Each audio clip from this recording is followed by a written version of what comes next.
sobre esse assunto. Na quarta-feira, vocês ainda vão ter um terceiro webinário, e a gente não pretende, com essa série de webinários, esgotar o assunto. A gente quer instigar os alunos a participarem ativamente desse aprendizado, do estudo através dos livros, na busca de artigos, e vamos, então, dar início com a aula do professor Fernando Pires de Faria. Ele é professor de clínica médica e também de farmacologia básica da Faculdade de Medicina Souza Marques. Ele é preceptor do programa de residência de saúde da família e comunidade da ENSP, na UFRJ. Ele é doutor em ciências pela UFRJ e tem pós-doutorado pelo Departamento de Imunologia da Fiocruz. Pode dar início, então, professor. Eu peço a todos que mantenham os seus microfones desligados e que possam enviar suas perguntas através do chat.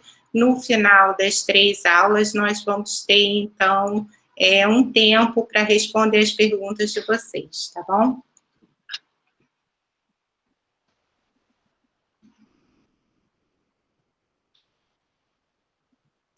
Professor Fernando, seu áudio, por favor.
Professora Marilac?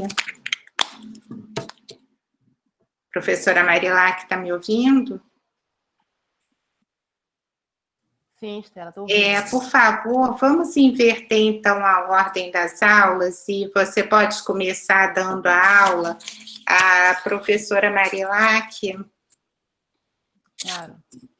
ela é professora de pediatria da Faculdade de Medicina Souza Marques, no Polo Itanhangá. Ela fez residência em pediatria na Universidade Federal do Piauí, e depois de residência em cardiologia no Instituto Estadual Aloysio de Castro, residência em cardiologia pediátrica no Instituto Nacional de Cardiologia de Laranjeiras, e ela é mestre em saúde da mulher, da criança e do adolescente pelo Instituto Fernandes Figueira.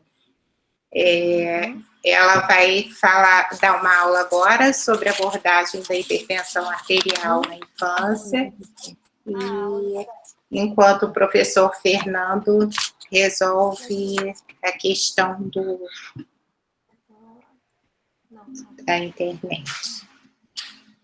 Vamos começar então, Marilac? Sim. Aqui. Isso. Aí posso te apresentar agora a tela inteira. E aqui e compartilhar, né? Estão me vendo? Cadê meu coisa? Está abrindo a sua apresentação, Marilac. Ok. Está me ouvindo? Estamos sim.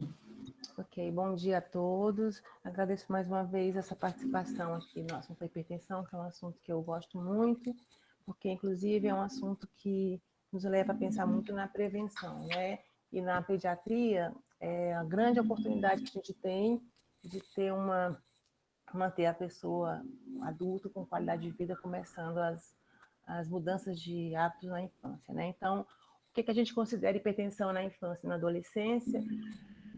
São valores de pressão arterial sistólica e ou diastólica iguais ou superiores ao percentil 95 para sexo, idade e percentil de altura em 3 ou mais ocasiões diferentes. Então, isso quer dizer que eu não posso medir apenas uma vez uma pressão da criança e classificá-la como hipertensa. Eu tenho que medir 3 vezes com ambiente calmo e com manguito adequado, né, em 3 ocasiões diferentes.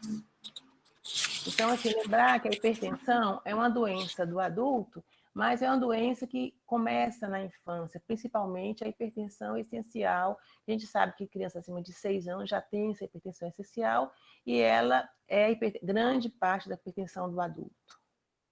Então, a consequência em longo prazo, a gente sabe que são as lesões de órgão-alvo, principalmente o sistema nervoso central, o coração, né, com hipertrofia cardíaca e disfunção cardíaca, e a doença vascular, renal e periférica.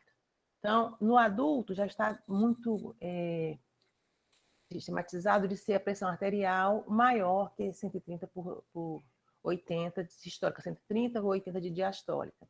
Mas na criança existem diferenças, porque lidamos com crianças em várias faixas etárias, desde o recém-nascido até o adolescente. Então, a gente vai mostrar mais na frente como faz a classificação disso.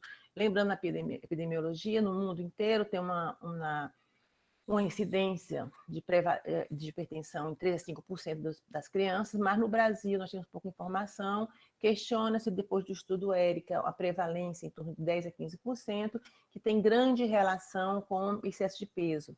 Isso faz nos lembrar que antes da década de 70, quando as crianças eram mais magrinhas, nós não tínhamos hipertensão essencial diagnosticada regularmente como a gente faz hoje. Era mais realmente a hipertensão secundária na pediatria. Então, assim, para eu dizer que uma criança é hipertensa, eu tenho que examiná-la e aferir a pressão, né? Então, lembrar que sempre a gente vai medir o ideal que se inicie pelo braço direito. Lógico que eu posso medir no braço esquerdo e no membro inferior, mas mede no braço direito, ou com a criança sentada num ambiente calmo, de preferência ela sentada, e o manguito deve ficar entre o acrômio e o olecrânio, e o estetoscópio na fossa cubital, para se medir a pressão. Lembrando que aquele blunder é que a parte que insufla, que isso tem valor para a gente medir, que deve ser a sua largura deve ocupar 40% do braço da criança e o seu comprimento de 80% a 100%.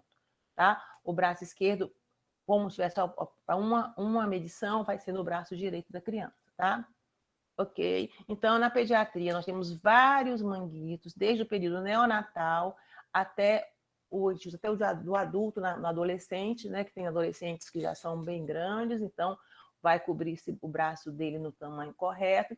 E temos também de usar os tensiômetros dos obesos para poder manter uma pressão e manter um valor realmente confiável. Porque se eu pegar uma criança, um adolescente obeso, e for medir com um manguito de adulto simples, eu vou ter superestimar o valor da pressão em função disso, tá?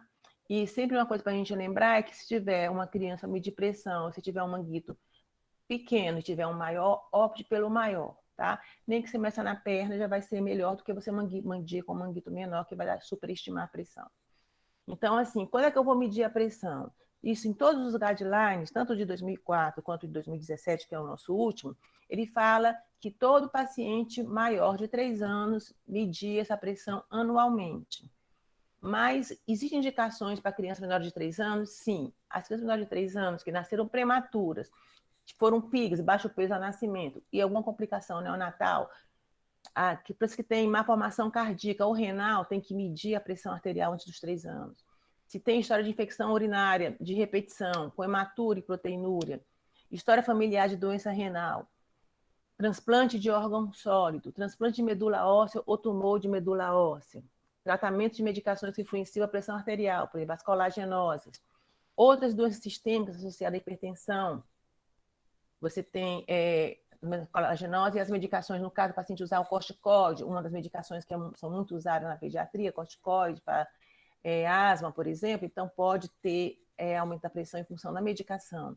E evidências, se tiver quadro clínico de evidência de pressão intracraniana aumentada. Então, aqui é o nosso guideline, eu vou dar no final o link para vocês baixarem quem quiser, é bastante interessante as mudanças que houveram, que em relação vai ter as tabelas de pressão de 1 ano até os 17 anos de idade, e você vai relacionar o sexo, a idade e o percentil de altura, que é importante para você fazer essa classificação do paciente, tá? Então, tem meninos e meninas, e você vai ter que saber, pelo gráfico da OMS para a estatura de meninos e de meninas. Depois que você plotar, você vai poder classificar. Então, vamos saber aqui.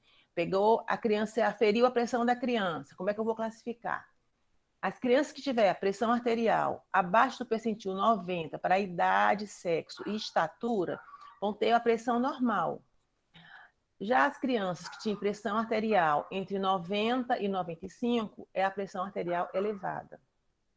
E com a pressão arterial maior que o percentil 95, vão ser as crianças que têm hipertensão. Essas que têm hipertensão vão ter 2 classificações. Por exemplo, a criança que tem a pressão arterial entre o percentil 95 e o percentil 95 mais 12 vão ser classificadas como estágio 1 da pressão.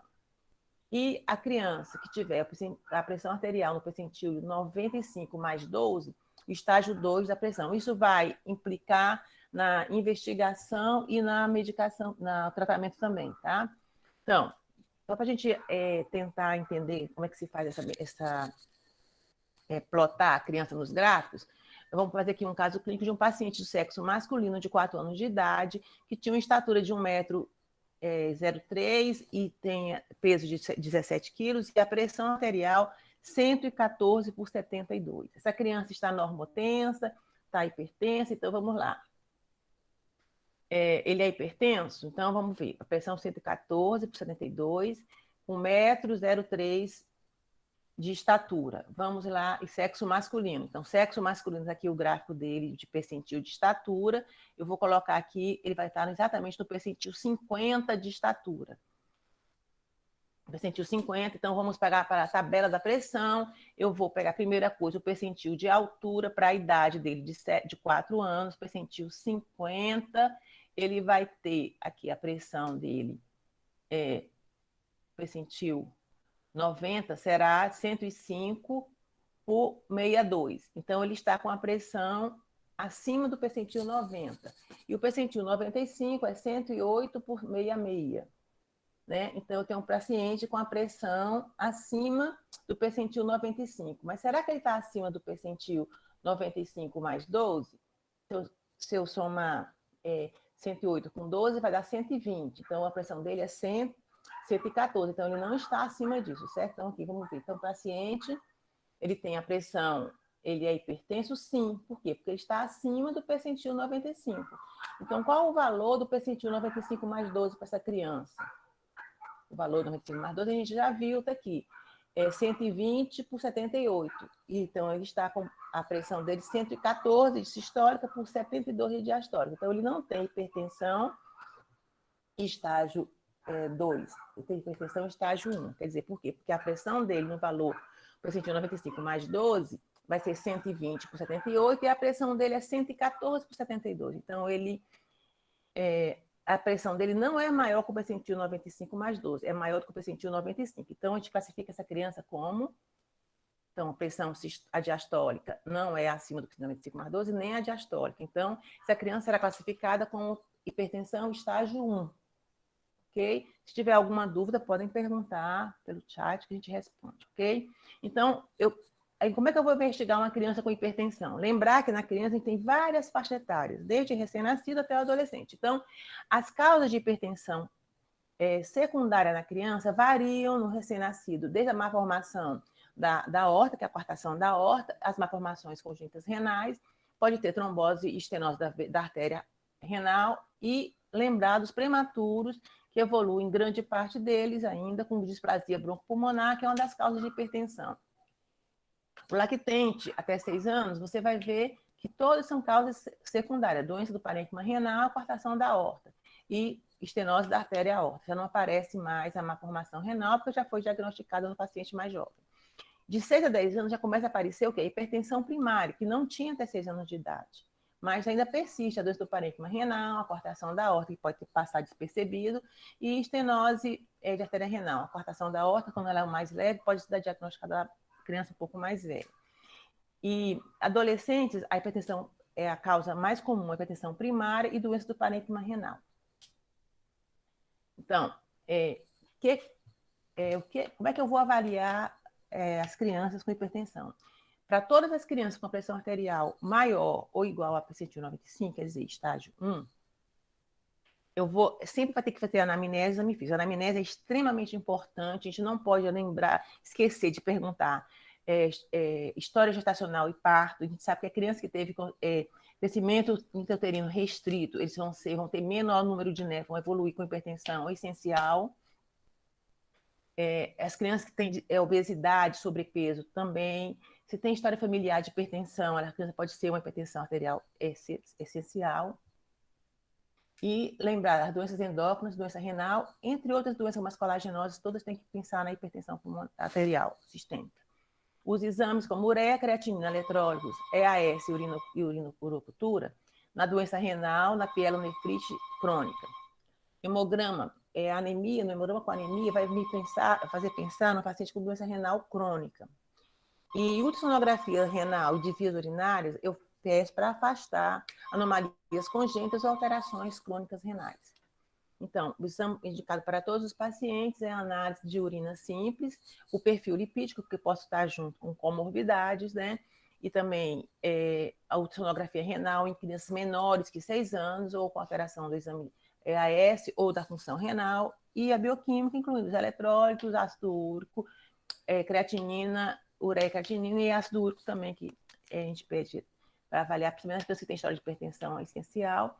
E lembrar que eu posso acrescentar exames específicos conforme a clínica que eu tenho ao meu paciente. Pode ser exame da tireoide, pode ser uma polissonografia na criança com história de obstrução respiratória alta ou com o sono ruim, glicemia, dentre outros exames que sejam necessários. Então, é importante eu perguntar é hipertensão primária ou é hipertensão secundária? Secundária, eu tenho que investigar a causa dessa hipertensão, né? Então, quando é que eu preciso investigar? Nas crianças maiores de 6 anos que possuírem história familiar positiva para hipertensão primária. Eu não vou precisar investigar porque essa criança tem uma história positiva, o exame físico dela é normal, cursos normais, ela possivelmente é uma paciente que está repetindo a história familiar de uma hipertensão essencial. As crianças que possuem sobrepeso e obesidade, já foi também uma mudança nesse último guideline, porque no guideline de 2004 a gente investigava todas as crianças hipertensas, mesmo com sobrepeso e obesidade. Agora não, a gente não investiga mais. A não ser que tenha lesão de órgão-alvo ou outra coisa assim. E pacientes que não possuem história ou exame físico de hipertensão secundária, eu também não vou fazer nenhuma investigação. Então, avaliar as comorbidades não pode ser esquecido. Por quê? Porque a criança, ainda mais a gente pensando que as crianças, atualmente, elas podem ter muita obesidade e sobrepeso, né? Então, o sobrepeso, mesmo em pré-hipertenso, você tem que investigar o colesterol e a glicose. A história familiar de hipertensão arterial sistêmica, doença cardiovascular e criança com doença renal, você sempre vai dosar o colesterol e a glicose. Avaliação de drogas, você vai perguntar quais são as drogas que a criança faz uso, porque muitas drogas podem levar à hipertensão. E a polissonografia, eu vou pedir nas crianças que possam ter história de obstrução respiratória alta, ou que roncam muito, ou história de um sono muito agitado. Então, na lesão de órgão-alvo, 2 exames que a gente pede mais comumente é a ecocardiografia e o fundo de ouro, que é a função renal a gente já pediu lá atrás, né? Então, são pacientes que farão tratamento farmacológico. Então, o eco, eu vou procurar o quê? Identificar se tem alguma lesão, principalmente a coartação da aorta, entre outros, e avaliar a repercussão daquela hipertensão no coração. Se tem hipertrofia de ventrículo esquerdo, se tem alteração de função sistólica, se tem alteração de função diastólica, tudo isso é importante. E o fundo de olho é um exame que é muito interessante, porque se eu pegar uma criança hipertensa com retinopatia grau 1, é uma criança que, se for bem tratada e bem orientada, ela tem possibilidade de reversão desse quadro. Então, é muito importante, porque isso é reversível, porque é relacionado à hipertensão mais recente. Conforme o caso, eu vou pedir a MAPA, que a MAPA é importante para você excluir o diagnóstico de hipertensão do jaleco branco, que também em crianças é comum, que é a criança que chega mais estressada na sua primeira consulta. Avaliar picos hipertensivos não relatados, que muitas vezes são assintomáticos, diurnos, apneia do sono gravemente obstrutiva e avaliação terapêutica. Quando eu estou fazendo um paciente que ele não está respondendo, ele está se mantendo, para eu saber como é que essa medicação está sendo eficaz ou não, eu faço uma MAPA que vai me ajudar bastante. Já o hormônio tiroidiano e com os anticorpos, né, para afastar hipertiroidismo na presença de sinais clínicos sugestivos, e a renina plasmática, se tiver uma renina baixa, eu vou pensar nas doenças relacionadas com mineralocorticoides. Os esteroides urinários e plasmáticos, eu vou pedir na suspeita de abuso de esteroides. E catecolaminas plasmáticas e urinárias, eu vou na suspeita de doenças de liberação de catecolaminas, como, por exemplo, o feocromocitoma. Eu posso ir para investigações mais além, dependendo do caso de cada criança, para identificação principalmente de doença renovascular, a cintilografia isotópica, angiorressonância, o Doppler de artérias renais e a tomografia tridimensional e a arteriografia, que pode ser a clássica ou digital. Tá? Lembrando que são exames que são mais caros, então não são exames de pedir logo na primeira visita. Então, aqui para a gente dar um resumo aqui da pressão arterial, da avaliação da pressão arterial da criança, eu vou avaliar a pressão da criança, ela está com a pressão acima entre percentil 90 e percentil 95, então ela é considerada como uma pressão arterial elevada. Então, eu vou fazer com ela mudança de estilo de vida. Aí, você vai repetir essa pressão em 6 meses. Avaliar a diferença da pressão em membros é importante, não só avaliar a pressão, como também palpar o pulso. A gente não pode esquecer que a coartação da aorta tem pulso diferente do superior e inferior, e, apesar de ser raro, nós temos uma doença de Takayasu, que pode acontecer nas crianças, principalmente maiores de 10 anos. Então, palpar pulso e medir a pressão em membros diferentes. Membro superior, braço direito, inicialmente, braço esquerdo, e membro inferior, se for o caso. E repetir de 6 em 6 meses. Se mantiver a pressão, vou fazer a MAPA. Ou então já vou partir para uma avaliação diagnóstica. Agora, a criança tem hipertensão estágio 1. O que quer dizer isso? Ela tem uma pressão arterial para idade, sexo e a estatura, entre o percentil 95 e 95 menor que 95 mais 12 minutos de mercúrio. Então, eu vou repetir mais 2 vezes essa pressão antes de classificar essa criança como hipertensa mesmo. Depois da segunda medida, que eu reavaliação, eu vou pedir a mapa e uma avaliação diagnóstica, para saber se é uma hipertensão primária ou secundária. Lembrando que na hipertensão primária, a história familiar é muito importante. A história também, se essa criança nasceu prematura ou se ela foi PIG também, porque pode ter menor número de neto. Então, vai ter mudança de estilo de vida, a criança, eu vou estimular a atividade física para ela e uma alimentação com comida de verdade, né, que é aquela alimentação DASH, que a gente vai falar mais na frente. E a hipertensão secundária, eu vou fazer o tratamento medicamentoso por uma causa específica, eu vou tratar a pressão até curar a causa específica, por exemplo, um tumor de suprarrenal, né, então a gente vai, quando tratar do tumor, no pós-operatório, que ela normalizou a pressão, a gente vai começando a tirar a medicação. E o tratamento medicamentoso para controlar a pressão arterial. E se for estágio 2, que é aquela pressão arterial maior que o percentil 95 mais 12 minutos de mercúrio, que é o estágio 2, eu vou medir a pressão e palpar os pulsos em todos os membros. A gente vai estimular a mudança de hábito de vida, repetir uma vez, se continua hipertensa. Se é primária ou secundária, eu vou avaliar com mapa, tratamento medicamentoso e avaliação diagnóstica. E aí eu fui caminhar para o especialista. Essa paciente costuma ir para o especialista, não costuma continuar com o pediatra geral. Então, assim, o tratamento da hipertensão, inicialmente, é mudança de hábito de vida, que vai influenciar a dieta, que é a dieta que foi abordagem de dieta para parar a hipertensão, e atividade física. Essa dieta é com alimentos de verdade, como eu já falei, a criança comer legumes, frutas e verduras, o arroz, o feijão e a carne são importantes, e com redução do sal e uma dieta com mais potássio, né, já que é uma dieta mais natural. E atividade física, a gente sabe que a atividade física ela é muito importante e também para a formação de hábito dessa criança, para quando ela for adulta, já levar o hábito da atividade física regular na vida dela. Então, e a atividade física ela tem um fator importante na pressão arterial, porque ela vai melhorar, vai melhorar o tônus adrenérgico, aumentando o tônus vagal, e também vai melhorar a captação aproveitamento de glicose pelo músculo, tudo isso ajudando a criança a ficar melhor das comorbidades também.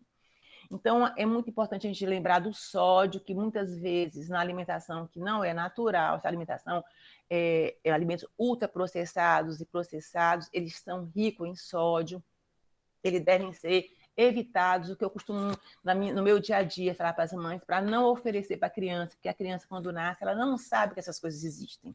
Elas vão saber quando a família mostrar para ela. Então, macarrão instantâneo, batata de pacote, hambúrguer, refrigerante, molhos prontos e lasanhas, são todos muito ricos em sódio. A gente vê que o macarrão instantâneo, que é muito utilizado, tem 1.642 miligramas de sódio, e a batata 256, e o refrigerante, uma latinha tem 42. Tem criança que toma 4 latinhas por dia ou mais, é o hábito da família, né? Então, tem que estimular que as pessoas bebam realmente água e comam a fruta. Então, quando eu indicação de mudança de hábito de vida, eu faço para tanto pacientes hipertensos como para pacientes com pressão elevada, tá? Lembrando que pacientes hipertensos, que aqui é o estágio 1, estágio 2, e a pressão no paciente com PA elevada, o paciente com a pressão acima do percentil 90 e abaixo do percentil 95, ok?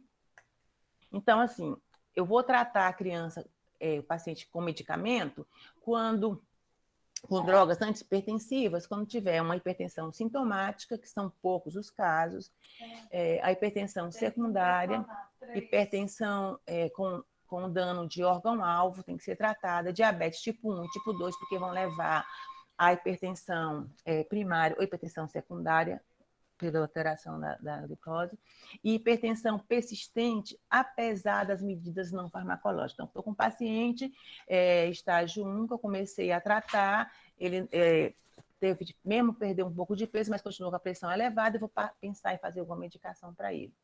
Então, qual é o objetivo do tratamento medicamentoso da pressão na criança? É manter a pressão arterial sistólica abaixo, a pressão arterial abaixo do percentil 90, né? E lembrar que o adolescente, nessa última diretriz, ele já foi colocado mais ou menos com os níveis dos adultos, para facilitar a transição da pediatria para a clínica médica. Então, os adolescentes têm que ter a pressão abaixo de 13 por 9, né? E ao iniciar o tratamento, você vai avaliar esse paciente a cada 4 a 6 semanas para tentar ajustar a dose. Quando você iniciar o tratamento, você nunca inicia com a dose máxima, você inicia com a dose baixa inicial, porque lembrar que cada paciente é um paciente, então às vezes ele pode reagir à medicação de uma maneira bastante diferente. E tentar ajustar, ao ajustar a dose, você vai passar a vê-lo a cada 3 a 6 meses. Né? Então, lembrar que a pediatria, em relação à medicação, o próprio diagnóstico da hipertensão na criança demorou um pouco mais a vir, porque tinha aquela crença que a criança não tinha pressão elevada. Ainda hoje a gente escuta isso no consultório. Então, assim, só a partir do século XXI, na verdade, é que começaram a estimular mais ainda os estudos em avaliação de drogas antihipertensivas para a faixa etária pediátrica. Né? Mas o que, na grande parte da medicação que a gente usa na pediatria, vem da experiência dos adultos, tá? Então, na diretriz de 2017, as recomendações para a faixa etária pediátrica é que se utilize os inibidores da ECA, os inibidores da angiotensina e o antagonista do canal de cálcio, né? E os beta-bloqueadores não são orientados para a criança, só com exceção, em alguns casos, de cortação da aorta, porque o beta-bloqueador não muda a morbimortalidade da hipertensão na criança. Então, um caso importante que a gente tem é a crise hipertensiva na emergência. Tem que saber se é um quadro inicial, a criança nunca foi diagnosticada com hipertensão, ou se é uma descompensação, porque a criança parou de tomar medicação, ou encheu o saco daquela medicação que é coisa horária. Então, eu posso também, quando eu pegar o paciente, lembrar que os adolescentes, eu posso estar diante do paciente que está usando drogas ilícitas. E nas crianças, tem que investigar a intoxicação exógena. Para eu tratar, o alvo do meu tratamento da hipertensão, da crise hipertensiva na emergência, é reduzir a pressão arterial em 25% do valor nas primeiras 8 a 12 horas. Depois disso, eu vou reduzir mais 25% nas outras 8 a 12 horas seguintes. E aí, já no segundo dia, eu vou reduzir metade da pressão que está nas 24 horas que se seguem. Então, posteriormente, manter o nível normal da pressão arterial 48 a 1 semana, para a gente pensar em dar outro paciente. Geralmente, as medicações são feitas venoso, então, inicialmente, você vai fazer tudo com acesso venoso para o paciente. Então, é só lembrar, antes das sugestões, de lembrar que a gente pode prevenir a hipertensão desde o período intraútero, já orientando a mãe o que ela vai se alimentar, ela não ganhar tanto peso.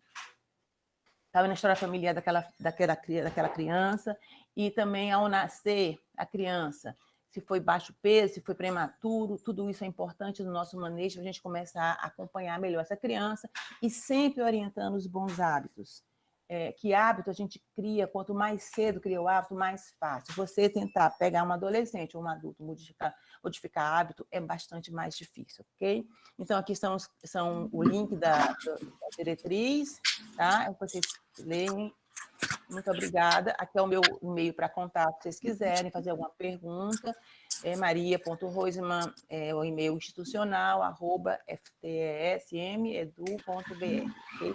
Muito obrigada. Muito obrigada, Marilate, foi ótima a sua aula.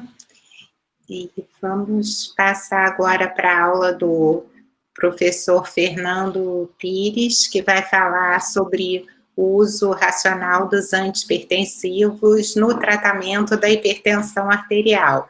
Eu já tinha apresentado o professor anteriormente, e agora pode começar. Bom dia. Conseguem me ouvir agora? Sim, estamos ouvindo bem. Ah, tá certo. Felizmente o João Pedro me ajudou. Era um problema com o headset, o fone de ouvido. Não, pois é, eles são muito fundamentais. Bem. Foi ele que me ajudou também a entrar. Que bom. Muito bem. Então, vou acertar aqui a minha parte técnica. Só um minuto.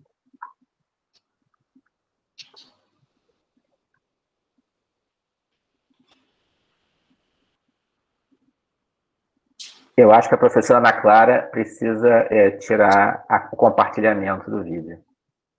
Marilac? Ok, vou tirar, desculpe. Desculpe. Tudo bem.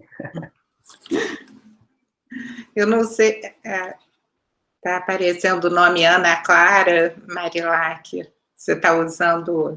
É porque o computador que eu estou usando é da minha nora. Ah, tá. Desculpa, gente.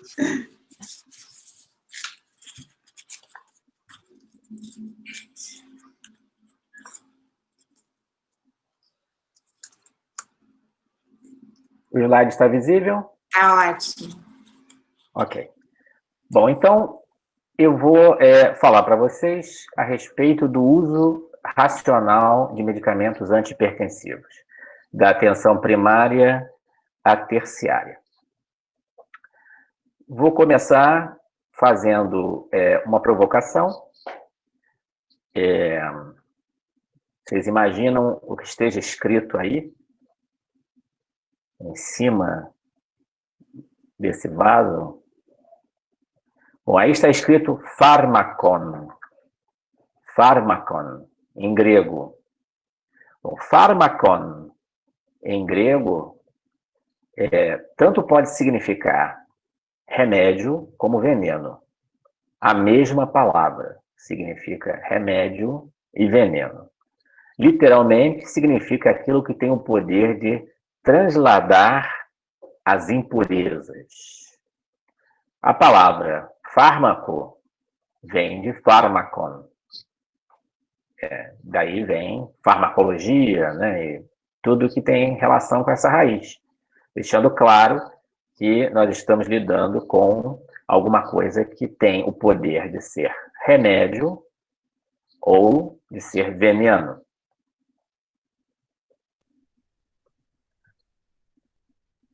E essa frase, escrita em grego, o que será que significa? Bom, a figura que está abaixo dela, na foto, é Hipócrates. Assim fica difícil de entender. A versão latina dela é mais fácil. Primum non nocere.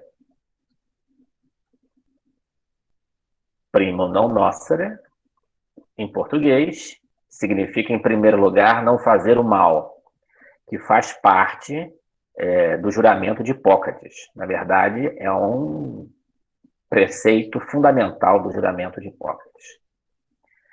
Então, o médico, ao agir, deve, em primeiro lugar, não fazer o mal. Se eu fosse um mestre zen, eu ia dizer para vocês o seguinte: acabou a aula, vocês podem ir embora, vocês agora devem meditar a respeito do que eu falei durante os próximos 2 meses e depois retornar aqui. Bom, não é o caso, mas, na verdade, o que eu vou falar na aula está fortemente baseado nessas 2 ideias. Na ideia de que, através dos pharmakon, nós podemos prescrever remédio ou veneno, e de que, em primeiro lugar, nós não devemos fazer o mal. Como conciliar essas 2 ideias? Na verdade, nós temos que conciliá-las o tempo inteiro no exercício da medicina. Que é a ideia de que, quando a gente prescreve um medicamento para um paciente, na verdade está substituindo uma doença por outra, com a intenção de que a nova condição seja mais benigna do que a anterior. Portanto, remédio. Se a nova condição clínica não for mais benigna, não vale a pena prescrever o medicamento. Portanto, veneno. Em relação aos antihipertensivos, essa ideia é extremamente importante. E é ela que eu vou desenvolver aqui ao longo da aula. O que todos os antihipertensivos têm em comum? Bem, todos são potencialmente capazes de reduzir a pressão arterial. Todos. Senão, não estariam nessa classe dos antihipertensivos. A pergunta é, isso é o bastante para um medicamento ser utilizado como remédio, ser utilizado no tratamento da hipertensão arterial? Porque na hipertensão arterial, nós precisamos de medicamentos que tenham um determinado perfil, sendo que a primeira característica, a mais importante que ele tem que apresentar para cumprir exatamente a conciliação entre essas duas ideias que eu mostrei, é reduzir a morbimortalidade cardiovascular. Se nós estamos diante de antihipertensivos que reduzem a morbimortalidade cardiovascular, vale a pena a nossa intervenção. Se esse antihipertensivo não altera a morbimortalidade, ou pior, na verdade, ele aumenta esse antihipertensivo, provavelmente não vale a pena ser utilizado, porque nós, na verdade, não estaremos respeitando o princípio de não fazer o mal. Bom, quando a gente está diante da situação da hipertensão arterial, precisamos tomar algumas decisões. E nós sabemos que a classificação dos pacientes, segundo as suas cifras tensionais,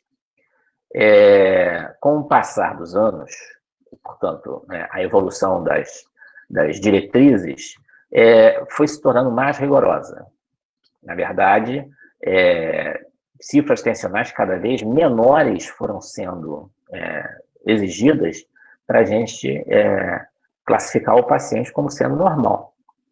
Então, atualmente, um paciente tem pressão arterial normal quando as cifras tensionais dele são menores, iguais ou inferiores a 120/80. Bom, isso, na verdade, é uma escolha, isso é algo arbitrário, né? Essa arbitrariedade, ela está baseada na intenção de reduzir ao máximo possível o risco cardiovascular dos pacientes. Existem pacientes que terão uma alta probabilidade de serem medicados, que são aqueles, né, que apresentam hipertensão arterial a partir do estágio 1. E existe uma faixa de pacientes, que na verdade é a maior de todas, que se encontram na chamada pré-hipertensão. Essa faixa que vai de 121 de sistólica, 121/81 até 139/89. Portanto, configurando uma população a respeito da qual nós vamos ter que tomar a decisão se nós vamos tratar ou não com antihipertensivos. Uma vez que, para tratar essas pessoas, é necessário que compense do ponto de vista do risco cardiovascular. Se esses pacientes têm esses níveis tensionais relativamente baixos e têm um risco cardiovascular alto, é mais fácil tomar essa decisão, porque a nossa intervenção, né, provavelmente reduzirá esse risco cardiovascular. Quando estamos diante de pacientes que têm risco considerado baixo, aí várias ponderações terão que ser feitas para que nós possamos, de fato, levar um benefício para o paciente. Então, é muito importante que a gente tenha ideia de que a nossa intervenção na hipertensão arterial, assim como em qualquer patologia, ela vale a pena quando nós somos capazes de reduzir o risco que representa aquela situação clínica para o paciente através da intervenção. Aí sim, ela vale a pena. Se isso não acontece, ela é uma intervenção que pode ser fútil ou até maléfica. Bom, além de reduzir o risco, reduzir a morbimortalidade cardiovascular, é importante que o antihipertensivo seja eficaz por via oral, uma vez que ele vai ser utilizado por um prazo indeterminado, né? Podem ser 10, 20, 30, 40 anos, e usar um medicamento antihipertensivo durante tanto tempo que não seja de fácil administração será realmente um problema. Esse medicamento precisa ser bem tolerado pelo paciente, ele tem que ter efeitos colaterais que não comprometam a qualidade de vida do paciente. Ele tem que poder ser usado com o menor número de tomadas por dia, fazendo aí um paralelo. Se alguém tem que usar um antibiótico 3 vezes ao dia durante 10 dias, é algo perfeitamente factível, embora ainda assim algumas pessoas sejam resistentes e no final não queiram mais tomar o antibiótico.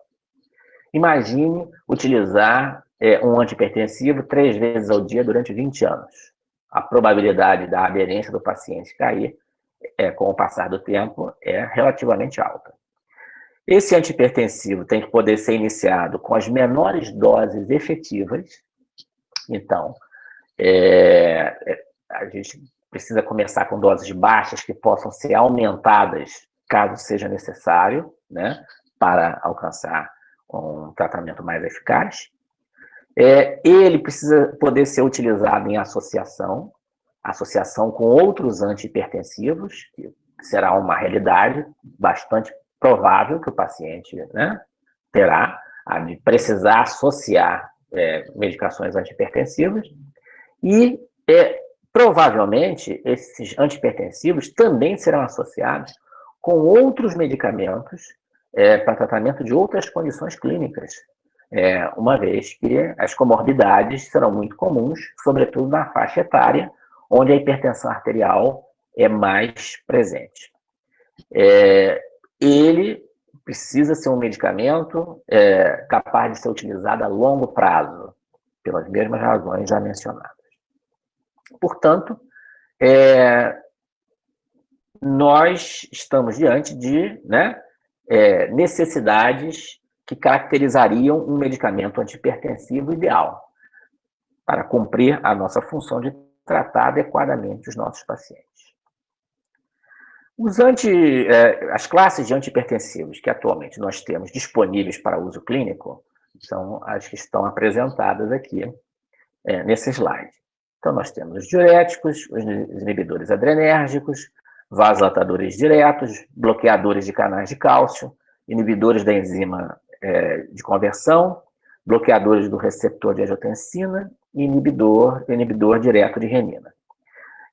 Essa grande variedade de classes, na verdade, reflete, por outro lado, a grande variedade nas bases fisiopatológicas da hipertensão arterial, né? Geralmente, para os nossos pacientes que têm hipertensão arterial primária, nós não somos capazes de identificar especificamente qual seria aquela fisiopatologia vigente para aquele paciente. A verdade é que os nossos tratamentos, eles são baseados em certas previsões, né? Certas probabilidades, tendo em vista os quadros clínicos que os pacientes apresentam, mas eles são baseados em tentativa e erro, e nós vamos prescrevendo e associando antihipertensivos, na verdade, dessa forma, né? Sob a tentativa e erro, até alcançar uma prescrição que seja mais adequada para os nossos pacientes. Eu vou falar sobre cada classe, né? Dando os detalhes a respeito do uso dos antihipertensivos.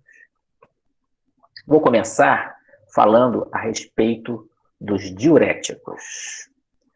Bom, os diuréticos que nós temos disponíveis no Brasil se subdividem em diuréticos tiazídicos, diuréticos de alça e diuréticos poupadores de potássio. Os diuréticos tiazídicos são a clortalidona, a hidroclorotiazida e a indapamida. A clortalidona e a hidroclorotiazida, quimicamente, são praticamente irmãs gêmeas. Se parecem muitíssimo, têm características farmacológicas extremamente semelhantes, são usadas nas mesmas doses e, portanto, são intercambiadas. O que nós temos disponível atualmente no SUS é a hidroclorotiazida. A indapamida é um pouco diferente das outras duas, mas também compartilha a maior parte das características. Vamos começar, então, falando a respeito dos tiazídicos. Bom, em primeiro lugar, os tiazídicos foram os primeiros antihipertensivos para os quais foi determinada uma redução da morbimortalidade no tratamento da hipertensão arterial. É um efeito consistente, significativo, de redução importante da morbimortalidade. E, a partir daí, na verdade, os outros antihipertensivos passaram a ser avaliados em comparação com os diuréticos tiazídicos. Porém, a maioria dos trabalhos clínicos avalia o tratamento da hipertensão arterial fazendo associações. Associações, geralmente, com os próprios tiazídicos. Então, nem sempre é tão fácil nós distinguirmos os benefícios que os tiazídicos trazem dos benefícios que essas outras classes, esses outros medicamentos que estão em teste, são capazes de trazer.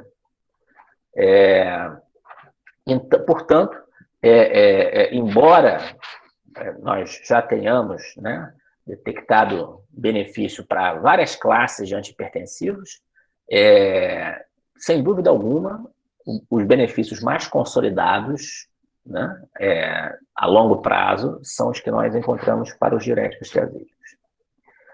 Bom, quando nós pensamos em prescrever um diurético tiazídico para o paciente, existem algumas coisas que nós temos que observar. E aí eu sugiro que vocês, alunos, prestem atenção ao que eu vou mencionar para cada classe, o que observar, porque isso é o que vai ajudar a orientar o raciocínio, né? Às vezes você fica sem saber por onde começar. Bom, algumas coisas precisam ser vistas em relação a cada classe. Então, o que observar em relação aos tiazídicos? Bom, em primeiro lugar, a idade do paciente. Os diuréticos tiazídicos são mais eficazes no tratamento de pacientes idosos. É para eles que nós observamos os maiores benefícios. Eu já vi várias vezes pacientes muito jovens fazendo uso de diuréticos tiazídicos. Provavelmente um uso irrelevante clinicamente, desnecessário, uma vez que para esses pacientes os tiazídicos não estarão levando o benefício prometido. Existem outros medicamentos que são mais eficazes no tratamento de pacientes jovens. Então, observar a idade do paciente. Os diuréticos tiazídicos, como quaisquer desses diuréticos, têm um efeito natriurético. Eles fazem uma depressão de sódio. Então, é necessário, caso você tenha disponível, verificar os valores do sódio plasmático que esse paciente vai apresentar antes e durante o tratamento, para garantir que você não vai ter problemas. Esses medicamentos, os tiazídicos, levam a uma perda de potássio. Embora ela não seja tão significativa quanto no caso dos diuréticos de alça, pode acontecer uma hipopotassemia. Então, se se trata de um paciente que já tenha hipopotassemia, é bom ter cautela no momento de prescrever os tiazídicos. E é bom prestar atenção ao restante da prescrição para avaliar se existem outras formas de compensar a possível perda de potássio que os tiazídicos vão apresentar. Os tiazídicos, em baixas doses, nas doses que nós utilizamos atualmente, raramente vêm a produzir um problema importante em relação ao potássio plasmático. Mas é bom estar atento. Os diuréticos tiazídicos aumentam o ácido úrico plasmático, causam hiperuricemia. Às vezes isso é muito claro para alguns pacientes, que tinham ácido úrico normal antes de tomarem, né, os tiazídicos e passam a não ter mais, passam a ter elevação do ácido úrico após o uso. Bom, se esse aumento do ácido úrico levar a uma hiperuricemia, de fato, vai ser preciso reavaliar o uso dos tiazídicos. E algumas pessoas podem, né, abrir um quadro de gota em vigência da hiperuricemia. Os diuréticos tiazídicos levam a um bloqueio da secreção de insulina, fazendo com que, em pacientes diabéticos descompensados, seja mais difícil o controle glicêmico. Se o paciente não é diabético, ou se ele é um paciente diabético que está com a glicemia controlada, provavelmente isso não será um problema, né? Esse efeito que os tiazídicos apresentam. Mas nos pacientes que já estejam com dificuldade de controle da glicemia, é bom ter o cuidado de evitar os tiazídicos para não dificultar ainda mais esse controle. Os diuréticos tiazídicos podem agravar uma dislipidemia pré-existente, descontrolada, então é necessário tomar cuidado também em relação a isso. E, finalmente, né, estando disponíveis esses valores, é bom manter um controle do magnésio e do cálcio, uma vez que eles podem levar à hipomagnesemia e à hipercalcemia. Bom, o próximo grupo é dos diuréticos de alça: bumetanida, furosemida, piretanida. Desse grupo, o diurético de alça mais popular, sem dúvida alguma, é a furosemida, representante importante desse grupo, bastante utilizado. Bom, o que observar em relação à escolha da furosemida? Bom, a furosemida compartilha das várias características dos diuréticos tiazídicos, que eu mencionei até agora, com a questão de que o efeito natriurético e o efeito hipocalêmico são bem mais acentuados, né? Então, sobretudo, é necessário, nesse caso, de fato, prestar atenção às concentrações plasmáticas de potássio, porque elas poderão cair significativamente. E aí, né, repercutir no paciente sob a forma de arritmias cardíacas e outros sintomas. Eles tendem a causar menos dislipidemia do que os tiazídicos, né? E, ao invés de hipercalcemia, eles levam a hipocalcemia, aumentando a excreção de cálcio. Mas, vejam bem, diferentemente dos tiazídicos, que podem ser a primeira escolha de um tratamento para hipertensão arterial, os diuréticos de alça vão entrar em situações específicas, em situações onde haja comorbidades que também indiquem o uso dos diuréticos de alça. No tratamento da insuficiência cardíaca e da insuficiência renal, os diuréticos de alça serão extremamente importantes. A insuficiência cardíaca ajudarão a reduzir a volemia, a controlar o edema. A insuficiência renal ajudarão a manter a taxa de filtração renal e também diminuir o edema, caso ele esteja presente. Portanto, nesses casos, os diuréticos de alça serão imprescindíveis. E aí estarão indicados. Se o paciente não tem insuficiência cardíaca, se ele não tem insuficiência renal, a nossa preferência deve ser pelos diuréticos tiazídicos, porque os diuréticos de alça não são bons como antihipertensivos a longo prazo, né? Se o nosso objetivo é só tratar a hipertensão arterial. São medicamentos que têm uma latência curta, uma potência grande, uma duração de efeito curto. Então, eles podem produzir grandes oscilações na pressão arterial de curta duração, e isso leva a um descontrole ainda maior da pressão arterial. Portanto, a gente vai usar os diuréticos de alça quando estiverem presentes essas comorbidades. Finalmente, os poupadores de potássio. Amilorida, espironolactona e trantereno.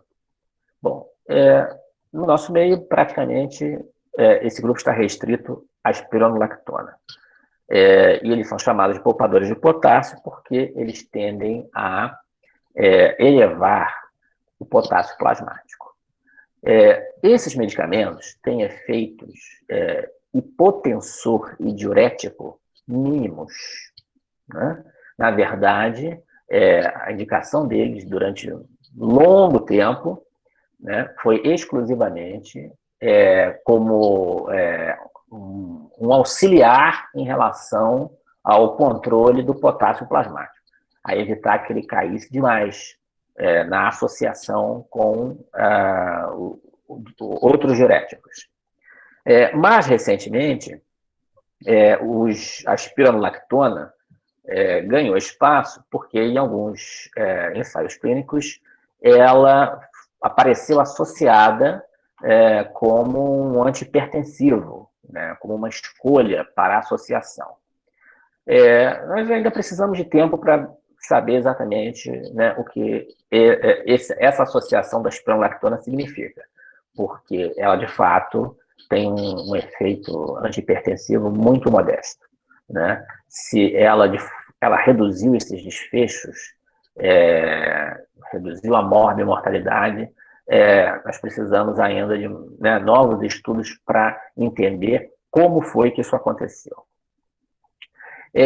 Bom, a espironolactona pode, assim como os outros diuréticos poupadores de potássio, pode causar hiperpotassemia se associados aos inibidores da enzima de conversão ou aos bloqueadores do receptor de angiotensina. Isso porque essas duas classes elevam o potássio plasmático, né?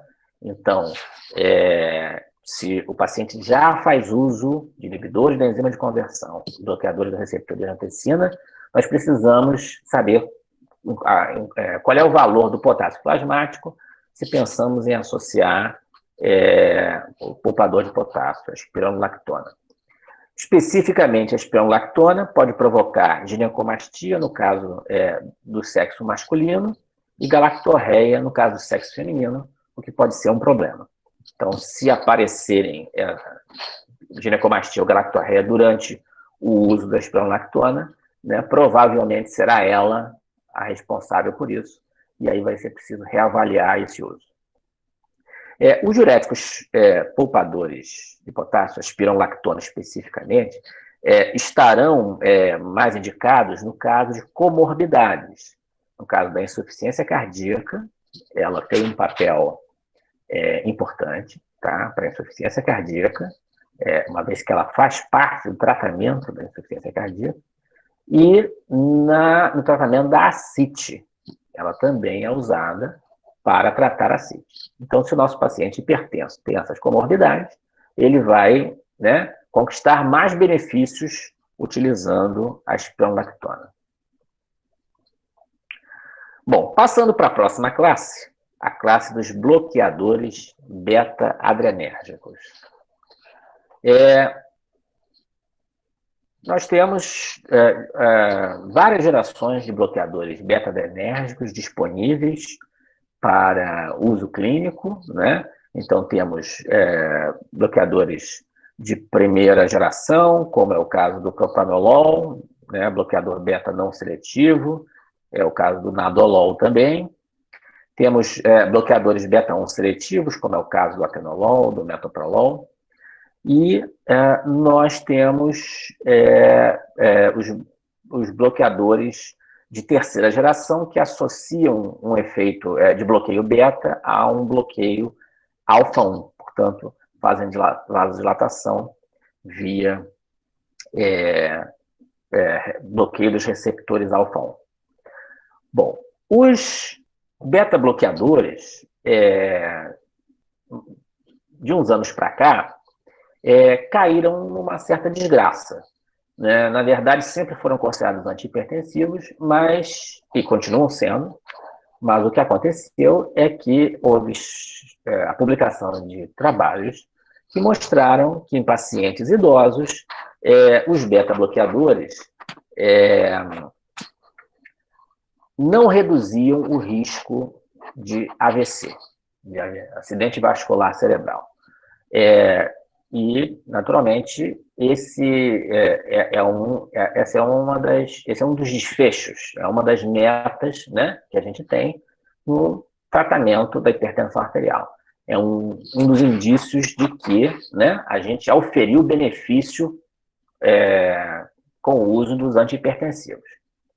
E, portanto, os beta-bloqueadores passaram a não figurar mais como escolhas iniciais no tratamento da hipertensão arterial. Isso para pacientes idosos, né? Porque para pacientes jovens, eles ainda têm um espaço, uma vez que os estudos para pacientes jovens nem sequer foram feitos. Não existe ainda um volume de trabalhos que, né, permita concluir qualquer coisa a respeito dessa faixa etária. E é a faixa em que a gente observa, na verdade, o maior benefício. Então, o que observar a idade do paciente é a primeira coisa importante se a gente pensa em prescrever beta-bloqueadores. A segunda coisa, a frequência cardíaca. Se o paciente tem uma frequência cardíaca baixa, os beta-bloqueadores estarão contraindicados, porque eles vão reduzir ainda mais a frequência. E reduzem mesmo. Então, pacientes que já estejam, né, na faixa dos 70 batimentos por minuto, a gente deve evitar os beta-bloqueadores, porque pode acabar produzindo uma bradicardia sintomática. É melhor pensar em beta-bloqueador para pacientes que tenham frequências mais altas, 80, 90 batimentos por minuto. Eles podem produzir bloqueios de condução atrioventricular, porque eles, de fato, reduzem a velocidade de condução, é um efeito conhecido. Então, se o paciente já tiver um eletro alterado com bloqueio de condução, é bom tomar cautela em relação ao uso dos beta-bloqueadores, né? Se possível, usar outra classe. Eles podem agravar um quadro respiratório em pacientes que já tenham asma ou DPOC, ou seja, que já tenham broncoespasmo. Pelo bloqueio beta-2, né? A gente sabe que os não seletivos são absolutamente contraindicados. Os bloqueadores beta-1 também fazem bloqueio, seletivos, né? Também fazem bloqueio beta-2 residual. Então, eles também, a princípio, estariam contraindicados, sendo possível usar outra classe, é melhor. Eles podem agravar um quadro depressivo, podem agravar ou causar disfunção erétil, o que, evidentemente, vai levar a uma dificuldade da manutenção do uso em pacientes do sexo masculino. Eles podem também inibir a secreção de insulina e, portanto, dificultar o controle da glicemia em pacientes diabéticos, a mesma ideia que eu já apresentei em relação aos tiazídicos, né, os diabéticos que estejam descompensados, sendo que ele pode levar a um retardo na recuperação da hipoglicemia, né, nos pacientes que fazem uso de hipoglicemiantes. E eles podem piorar o perfil lipídico de pacientes que já tenham alterações lipídicas. Eles estarão bem indicados no caso da existência de comorbidades, doenças isquêmicas do coração, né, evidentemente, taquiarritmias, Se o paciente tiver enxaqueca, aí serão os beta-bloqueadores que atravessam a barreira hematoencefálica, como é o caso do propranolol. Então, o medicamento vai atender a duas necessidades. E no tratamento da hipertensão porta, né? Então, pacientes que têm hipertensão porta e hipertensão arterial também vão ter benefício se o medicamento prescrito for um beta-bloqueador. Bloqueadores alfa-adrenérgicos. Bom, os bloqueadores alfa-adrenérgicos utilizados no tratamento da hipertensão arterial estão listados: prazosina, doxazosina, terazosina. Esses medicamentos são atualmente bem pouco usados, né? Na verdade, a classe dos medicamentos que fazem vasodilatação potente, significativa, né? Inteira, com o tempo, foi caindo em desuso, porque esses medicamentos são capazes de causar, né, de levar a um quadro de tolerância, né? A vasodilatação intensa acaba levando a uma retenção hidrossalina e depois de 2, 3 meses o efeito antihipertensivo já não está mais presente, né? O paciente continua tomando um medicamento que vai ser ineficaz, tá? Além disso, justamente por essa vasodilatação, né, eles podem causar hipotensão ortostática, no caso, vasodilatação no território venoso. É preciso tomar muito cuidado se eles forem associados, portanto, com outros vasodilatadores. Os bloqueadores de canais de cálcio, por exemplo, são vasodilatadores. Porque ao associar esses dois medicamentos, aumenta muito o risco de hipotensão ortostática, né, pela vasodilatação excessiva. Eles têm um efeito supostamente hipolipemiante, melhorando, né, o perfil lipídico dos pacientes. Na verdade, isso é um efeito duvidoso e que é pouco provável que repercuta realmente algum benefício. É mais um efeito, né, digamos, curioso do que de fato, um efeito que vai trazer qualquer impacto clínico. Eles estarão, no entanto, os bloqueadores alfa-adrenérgicos, bem indicados quando há as seguintes comorbidades: hiperplasia prostática benigna, no caso, sintomática, com sintomas de prostatismo, né? Uma vez que eles aliviam esses sintomas. E aí, automaticamente, o alfa-bloqueador também passa a fazer parte da prescrição de antihipertensivos desses pacientes. E quando os pacientes apresentam doença arterial periférica, né, que também são tratadas, a doença arterial periférica também é tratada com bloqueadores alfa-adrenérgicos. Aí sim, né, nós vamos direcionar para esses bloqueadores. Caso contrário, é muito pouco provável que eles estejam entre as nossas escolhas. Vasodilatadores diretos. Bom, existem dois vasodilatadores diretos em uso clínico: a hidralazina e o minoxidil. São medicamentos atualmente pouco usados para o tratamento da hipertensão arterial. No caso, são medicamentos, são vasodilatadores potentes, vasodilatadores arteriais potentes, e por causa dessa potência elevada, como eu falei, eles tendem a produzir uma retenção hidrossalina que vai neutralizar o benefício que eles trazem, né, e levar a uma tolerância ao seu efeito. Então, a hidralazina pode ser uma escolha a longo prazo, desde que associada a um diurético. Ela sozinha, de fato, vai cair nessa situação e nós, né, não estaremos levando o benefício necessário ao paciente. Ela pode ser usada a curto prazo, né, para situações pontuais, por um prazo, né, determinado, ou para uso obstétrico, como nós vamos ver na próxima aula. Ela pode produzir uma síndrome semelhante ao lúpus no uso continuado. Então, caso apareça essa síndrome, na verdade, é ela que está causando. E aí precisa que ela seja suspensa para avaliar essa situação.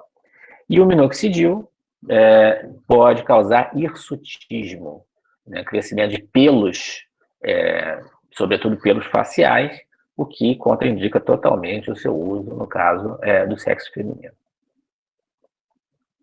Bloqueadoras de canais de cálcio. Bom, os bloqueadores de canais de cálcio são inúmeros, como mostra essa tabela. Eles basicamente se dividem em não dihidropiridinas e dihidropiridinas. Os não dihidropiridinas são apenas dois, verapamil e diltiazem. E as dihidropiridinas é um grupo numeroso, né, como nós estamos vendo. Amlodipina, felodipina, etc. Os que não são dihidropiridinas agem no coração e nos vasos. E os que são dihidropiridinas agem apenas nos vasos sanguíneos. Bom, o que nós temos que observar no uso dos bloqueadores de canais de cálcio?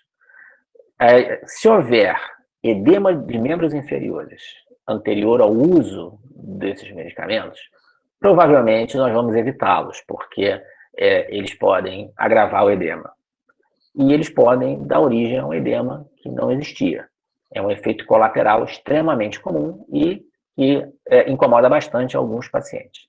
Então, o aparecimento de um edema perimaleolar precisa, né, levar a uma reavaliação do uso dos bloqueadores de canais de cálcio. Se a gente vai manter, se vai reduzir a dose, se vai substituir por outro medicamento. Eles, no caso as não dihidropiridinas, podem causar depressão miocárdica. Ao agirem no coração, podem causar depressão da contratilidade cardíaca. Então, um paciente que tenha déficit contrátil pode ter o seu agravamento. Dentre as dihidropiridinas, a amlodipina é preferível. Ela se diferencia dos demais do grupo pelo fato de ter uma absorção lenta, um efeito que se instala lentamente. Então, apesar de ser um vasodilatador importante, esse efeito vai se instalando gradativamente, não produzindo um reflexo significativo, né, simpático, de reabsorção de só de água, né, de retenção hidrossalina. Então, ela é mais adequada. A nifedipina, por outro lado, tem esse problema. Por isso é bom evitar, a menos que ela venha em preparação de liberação prolongada, como às vezes acontece. Os bloqueadores de canais de cálcio estarão mais indicados quando nós tivermos como comorbidade arritmias supraventriculares, no caso, as não dihidropiridinas, porque nós estaremos tratando tanto a arritmia quanto a hipertensão arterial. Inibidores da enzima de conversão. Bom, esse grupo é bastante numeroso, né? O primeiro que surgiu foi o captopril, hoje em dia pouco utilizado devido à posologia dele, né? 3 vezes ao dia, que é um intervalo posológico de 8 horas. Né? Na verdade, ele tem como ser substituído por outros inibidores da enzima de conversão mais favoráveis, até mesmo o enalapril, que é o segundo mais antigo, né? Já tem uma posologia de 2 vezes ao dia. Quando nós pensamos nesses medicamentos, nós temos que observar o seguinte: eles podem provocar tosse seca em quem não tinha tosse. Então, alguns pacientes podem passar a ter uma tosse, um pigarro persistente. Muitas vezes os pacientes já sabem de antemão dessa história da tosse e se recusam a tomar o medicamento porque conhecem alguém que passou a ter tosse. E eu já vi um caso de uma paciente que não informava bem se tomava, se não tomava. O fato é que tinha uma tosse que precisou ser investigada para, no final da investigação, ela dizer que todo aquele tempo tomava os inibidores da ECA e aí, com a suspensão do enalapril, a tosse passou. Então, a tosse é um fato que acontece com uma parcela dos pacientes. E que, portanto, se aparece, precisamos ter certeza de que não é por causa deles, né? Se o paciente tem previamente uma condição clínica que gere broncoespasmo, como asma ou DPOC, nós não devemos indicar inibidores da enzima de conversão, a menos que esse quadro esteja muito tranquilo, muito controlado, porque senão nós vamos aumentar o número de crises que esses pacientes virão a apresentar. Tá? Se o paciente tiver histórico de edema anjoneurótico, reações alérgicas com essa característica, também devemos evitar os inibidores da enzima de conversão. Tanto a tosse quanto o edema anjoneurótico são desencadeados pela liberação de bradicinina, pelo aumento das concentrações de bradicinina, que a inibição da enzima de conversão é capaz de causar, porque, na verdade, inibe também a própria enzima que degrada a bradicinina. E nós temos que observar o potássio desse paciente, porque os inibidores da enzima de conversão tendem a aumentar o potássio plasmático, a causar hiperpotassemia. Eles estarão melhor indicados quando nós tivermos como comorbidades insuficiência renal, né, devido ao efeito protetor renal, diabetes mellitus, também protegendo da nefropatia diabética, e pós-IAM, ajudando a reduzir o remodelamento miocárdico. Bloqueadores do receptor da angiotensina. Bom, o primeiro desse grupo foi a losartana, mas hoje em dia já temos vários representantes do grupo, né, em uso clínico, que varia basicamente a sua posologia.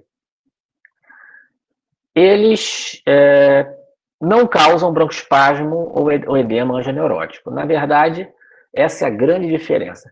Os inibidores, os bloqueadores do receptor de angiotensina foram desenvolvidos especificamente por causa da tosse, por causa do broncoespasmo, né? A ideia era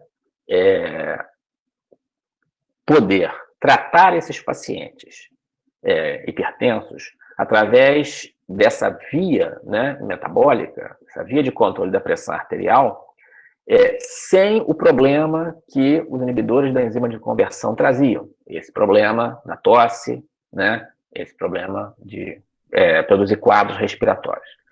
Então, eles não causam broncoespasmo. Isso permite que eles sejam usados quando o paciente tem uma condição respiratória.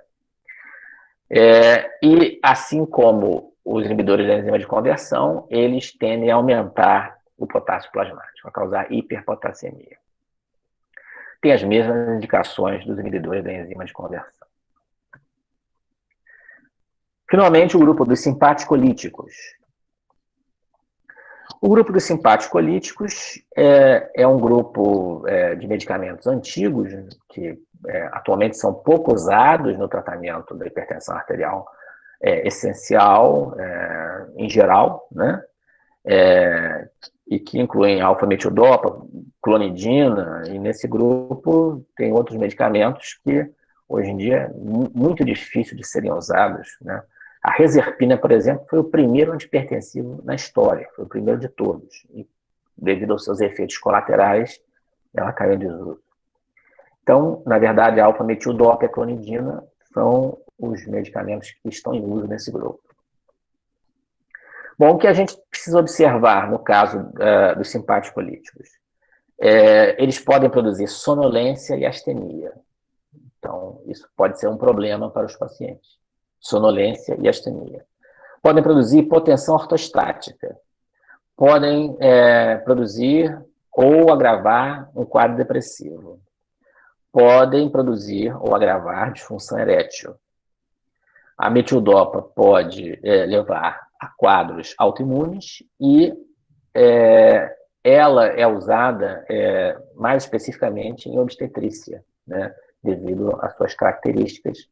Ela tem um papel mais importante em obstetrícia, como vocês vão ver na próxima palestra. os simpático-líticos estão indicados caso existam as seguintes comorbidades: síndrome das pernas inquietas, diarreia na neuropatia diabética visceral e fogachos na menopausa. Não são condições comuns, mas também o uso dos simpático-líticos não é comum. Bom, esse fluxograma resume, né, o principal das escolhas no momento da gente prosseguir no tratamento de um paciente hipertenso. Na verdade, a gente vai tomar a decisão a respeito da monoterapia ou a associação de antihipertensivos com base no risco cardiovascular, combinado com as cifras tensionais que o paciente apresente. E a ideia que está por detrás é muito simples. Como eu falei, a hipertensão é uma doença multifatorial, né? Portanto, vários antihipertensivos com mecanismos de ação diferentes têm espaço para serem usados. Se nós não conseguimos um efeito satisfatório com a nossa primeira escolha, baseada em todo esse raciocínio que eu apresentei, a gente vai aumentar a dose ou substituir ou associar o antihipertensivo inicial. E nós vamos seguir essa trajetória de aumentar a dose, associar ou substituir o quanto for necessário até atingir a prescrição que seja ideal para aquele paciente. Tudo isso, naturalmente, ao longo de um tempo, né, semanas, meses, não é uma coisa que necessariamente a gente vai conseguir de cara, né, que é estabelecer a prescrição ideal para o nosso paciente. Mas também o objetivo, o que nós almejamos, é um efeito de muito longo prazo, né? É um efeito que é a redução do risco cardiovascular, às vezes, décadas à frente. E, finalmente, essa última figura, para falar a respeito das combinações. Existem algumas combinações farmacológicas que são favoráveis, já estão documentadas através de ensaios clínicos, né? Como vocês podem ver nesse gráfico, diuréticos tiazídicos, por exemplo, podem ser associados com vantagem com inibidores da ECA, com bloqueadores de canais de cálcio, com bloqueadores do receptor de angiotensina.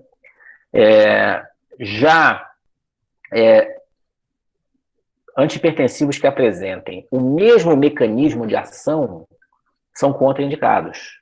Não faz sentido, então, nós associarmos, por exemplo, inibidores da ECA com bloqueadores do receptor de angiotensina, porque é uma via compartilhada, né? Na verdade, né, não tem uma base racional para isso.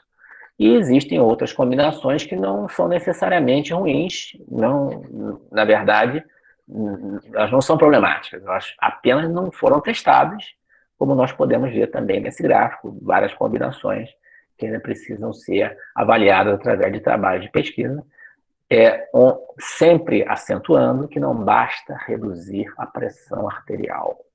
Isso não é o suficiente. É necessária uma redução da morbimortalidade para que, de fato, nós tenhamos certeza de que estamos levando um benefício para o paciente com o nosso tratamento. Gostaria de agradecer muito a atenção de vocês.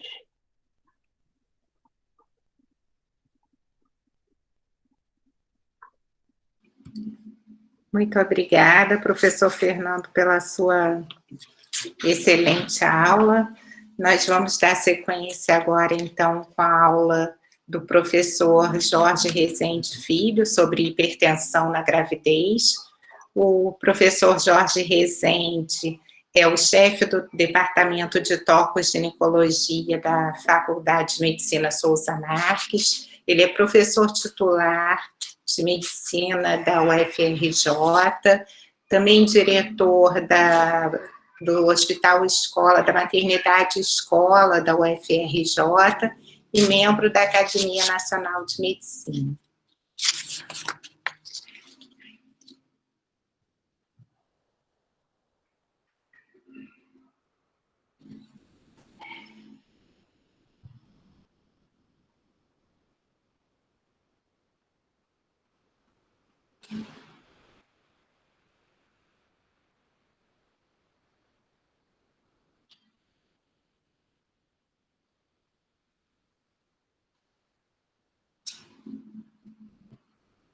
ouvindo normalmente?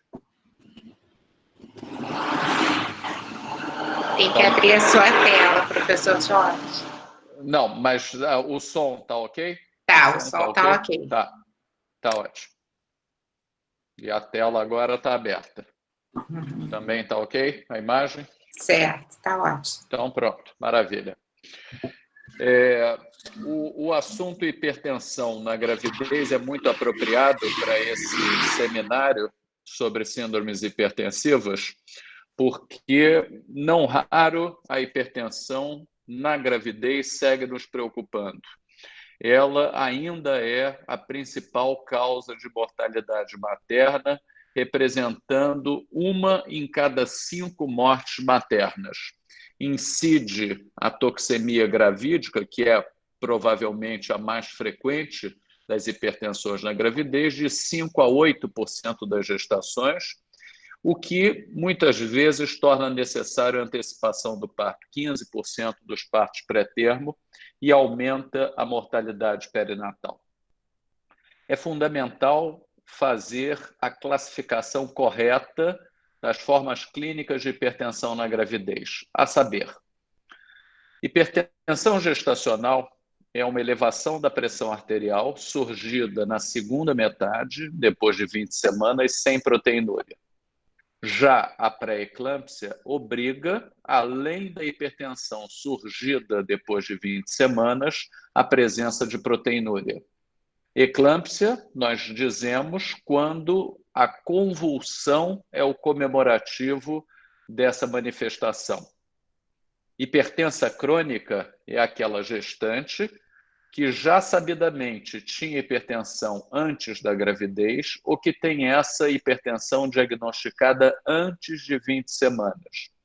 E como as hipertensas crônicas são fortes candidatas para uma pré-eclâmpsia, existe um quadro chamado de pré-eclâmpsia superajuntada, onde associa-se a hipertensão crônica à pré-eclâmpsia, com empeoramento dos níveis tensionais e surgimento de uma proteinúria que antes não existia.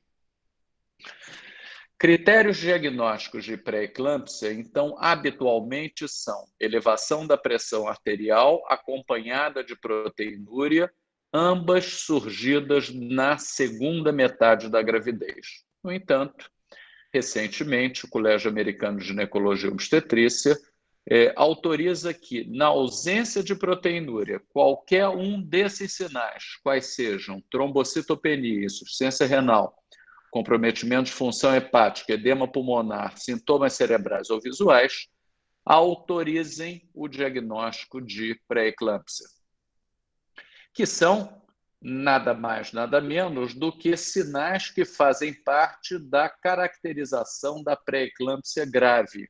Ou seja, o que o Colégio Americano fez quando torna desnecessária a presença de proteinúria para o diagnóstico é não perder tempo nesse diagnóstico, porque na presença desses sinais numa grávida hipertensa, provavelmente é uma forma grave de pré-eclâmpsia. Enfim, a síndrome HELP é um quadro basicamente diagnosticado por alterações laboratoriais. H significa hemólise, EL, elevação das enzimas hepáticas, e LP, diminuição das plaquetas. Então, é um quadro de pré-eclâmpsia grave, com acometimento hepático, onde as alterações são fundamentalmente laboratoriais. É importante que no exercício da prática do pré-natal se tente identificar os fatores de risco clínicos para pré-eclâmpsia.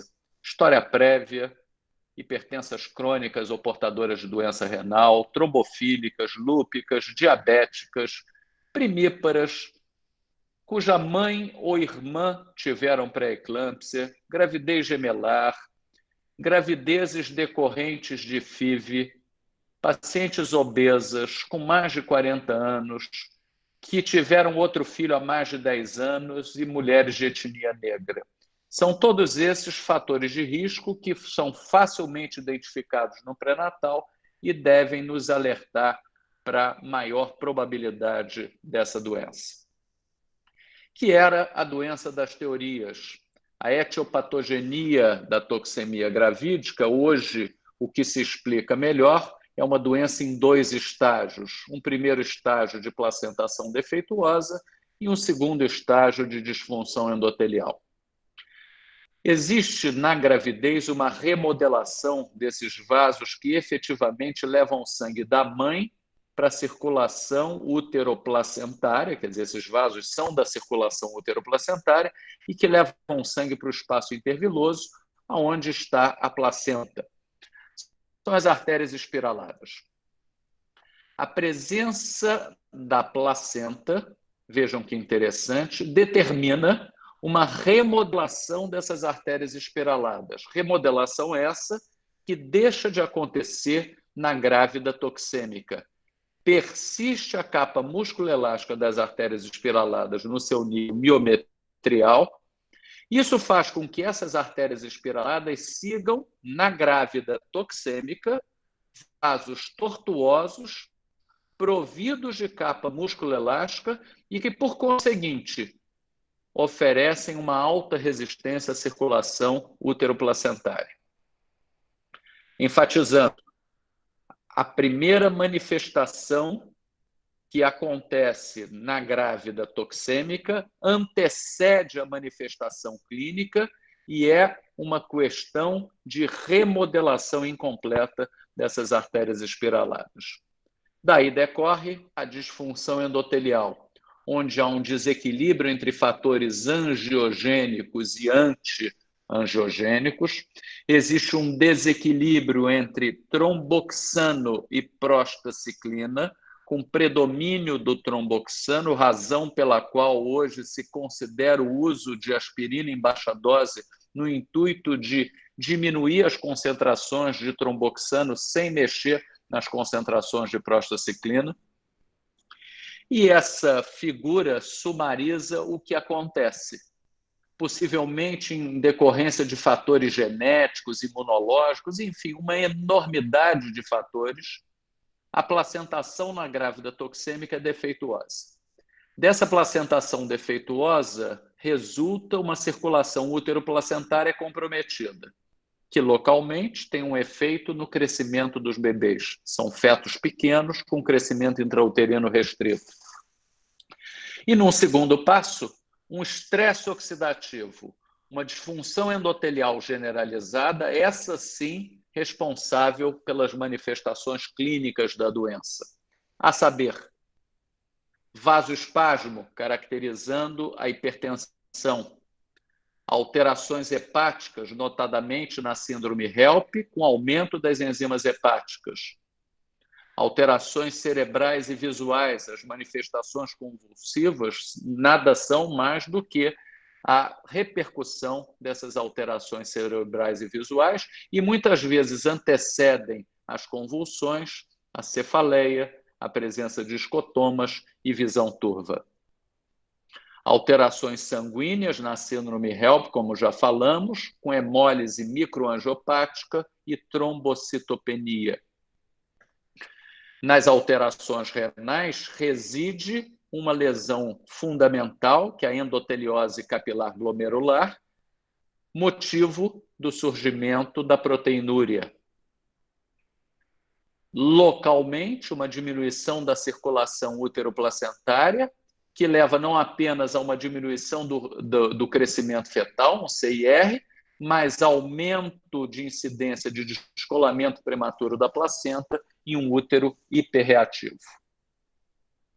O quadro clínico, volto a enfatizar, fundamenta-se na hipertensão e proteinúria. Hipertensão sistólica maior ou igual a 140 ou diastólica maior ou igual a 90 milímetros de mercúrio. O edema, já de há muito, não é critério diagnóstico obrigatório, mas está quase sempre presente. E é um edema diferente daquele edema gravitacional surgido no final do dia, nas grávidas de terceiro trimestre. Esse é um edema que a mulher já acorda com ele e se nota não apenas em membros inferiores, mas na face, nas mãos e na genitália.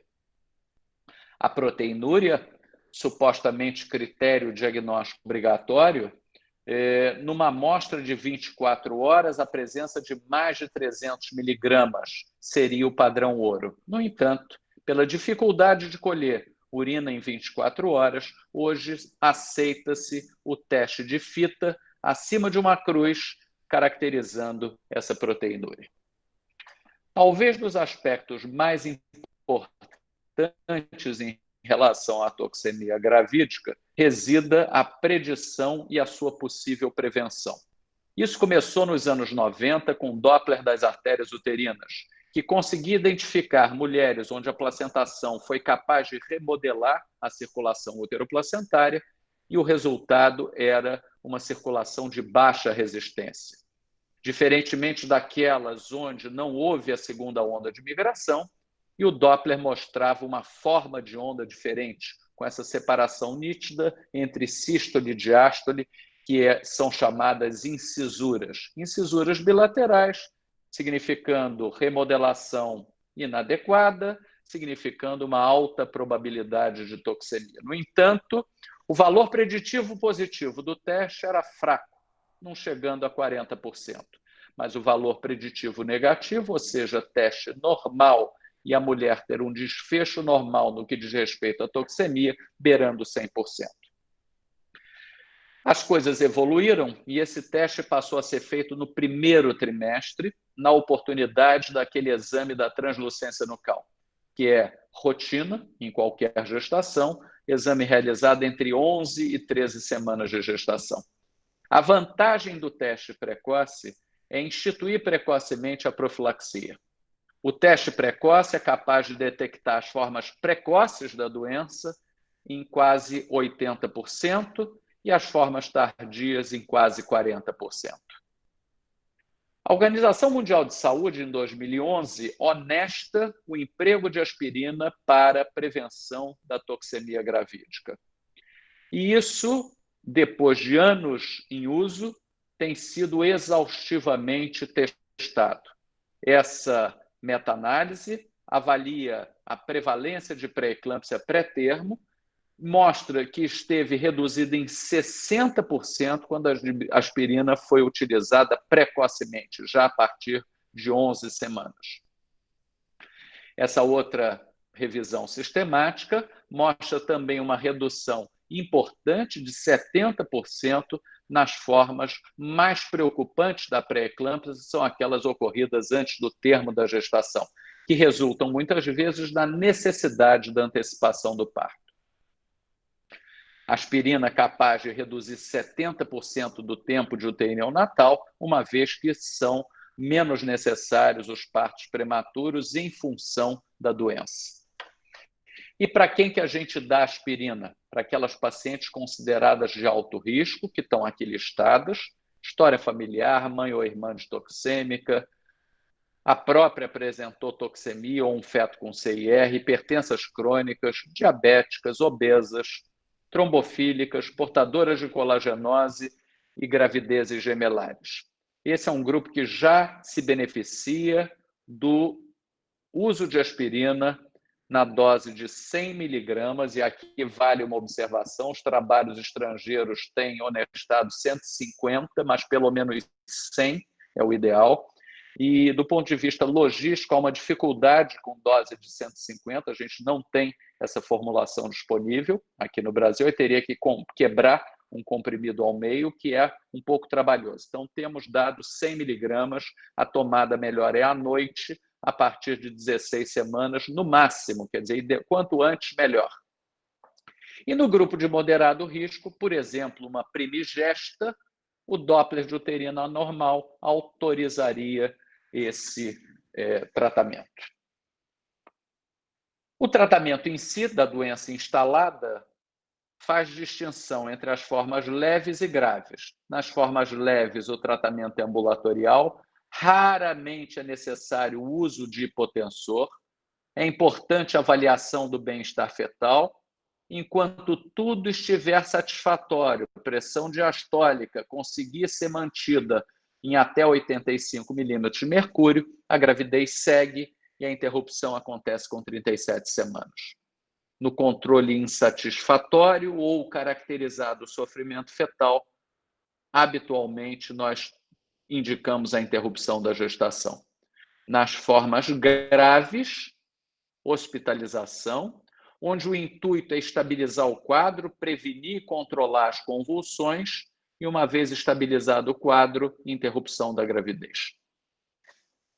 Então, aqui os esquemas de tratamento, de ataque e manutenção com hidralazina, nas formas graves de pré-eclâmpsia, volto a dizer, paciente internada, e a profilaxia da convulsão com sulfato de magnésio no ataque e na manutenção.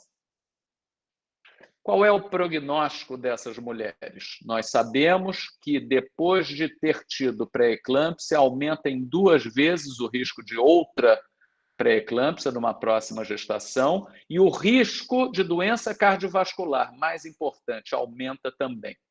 Após uma forma precoce de pré-eclâmpsia, a chance de doença cardiovascular vai até 9 vezes mais.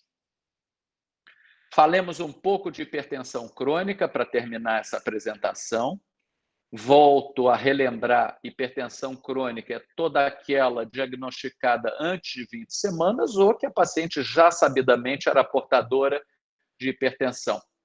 Ou aquela grávida que começa como uma pré-eclâmpsia e a hipertensão se mantém elevada depois de 12 semanas do pós-parto. Do ponto de vista etiológico, a semelhança do que fazemos a classificação com pacientes não grávidas, a hipertensão crônica é dividida em primária, ou essencial, e secundária.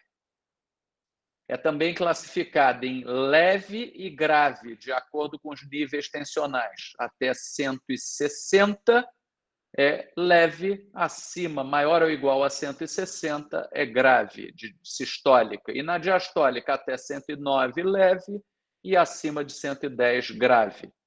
Baixo risco e alto risco, de acordo com a inexistência de lesão em órgãos-alvo, é baixo risco, ou história de perdas fetais anteriores. Níveis tensionais elevados, lesão em órgãos-alvo e níveis agravados de pré-eclâmpsia, agora também com surgimento de proteinúria, caracterizam uma categoria de alto risco. É importante essa distinção, se é hipertensão crônica ou se é pré-eclâmpsia, é muito importante, porque na hipertensão crônica nós já temos uma atenção redobrada desde o início da gestação. Essa avaliação deve ser feita antes do início da gestação ou, no mínimo, antes de 20 semanas.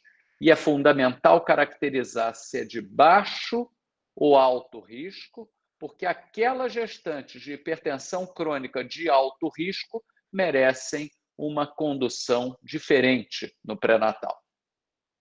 No baixo risco, raramente se usa antihipertensivo, que quando era usado pela paciente vai ser descontinuado na gravidez. Isso não muda incidência de pré-eclâmpsia, DPP e parto pré-termo. No alto risco, geralmente faz-se necessária a medicação antihipertensiva. Lembrando que os inibidores da enzima de conversão e os bloqueadores de receptor de angiotensina estão formalmente contraindicados em todos os trimestres da gestação. Os antihipertensivos mais utilizados no tratamento da crise hipertensiva são hidralazina e nifedipino, e no tratamento crônico, a metildopa, possivelmente o medicamento mais utilizado, e o nifedipino, na gravidez. Na crise hipertensiva, há que se escolher entre hidralazina e nifedipino, estão aqui os protocolos com as doses, e quando não se consegue um controle pressórico adequado, a segunda linha é nitroprusiato de sódio. Quando é que a gente vai interromper a gravidez? Gestantes com hipertensão leve, sem complicações, o parto é vaginal, no termo, depois de 39 semanas. Naquelas mulheres que precisam de medicação, antecipa-se um pouco o parto, induzindo entre 37 e 39 semanas. Na hipertensão grave de difícil controle, isso é ainda mais antecipado, entre 36 e 37 semanas. E na pré-eclâmpsia superajuntada, por entendermos que aquela é uma forma grave, e nas formas graves de pré-eclâmpsia, nós interrompemos a gravidez após estabilizado o quadro, a proposta de interrupção imediata, considerando o uso de corticoide naquelas gestações que têm menos de 34 semanas. No pós-parto, não se emprega derivados do ergo, optando-se pela ocitocina para o controle da hemorragia pós-parto. Na hipertensão crônica de alto risco, no pós-parto, é fundamental que se rigidamente controle a pressão por pelo menos 48 horas, usando hidralazina intravenosa. E nas mulheres que estão amamentando, idealmente tentamos o controle com metildopa. Quando não é possível, institui-se aqui, de volta, os inibidores da enzima de conversão e os bloqueadores de receptor de angiotensina, que já não estão mais contraindicados por ser o período de aleitamento. Essa aula está, como de hábito, numa nuvem, e estão aqui os meus contatos, me coloco à disposição para quaisquer dúvidas. Muito obrigado. Muito obrigada, professor Jorge, professor Fernando e professora Marilac, pelas excelentes apresentações e participação aqui nesse segundo webinário de hipertensão arterial. Eu agradeço também aos colegas que estiveram aqui presentes, aos alunos. Aos alunos, vocês têm o chat para fazerem perguntas para os professores agora. Os três também disponibilizaram o contato deles para que possam ser tiradas dúvidas caso necessitem. E se quiserem fazer perguntas agora, podem enviar por chat ou abrirem seus microfones e perguntar.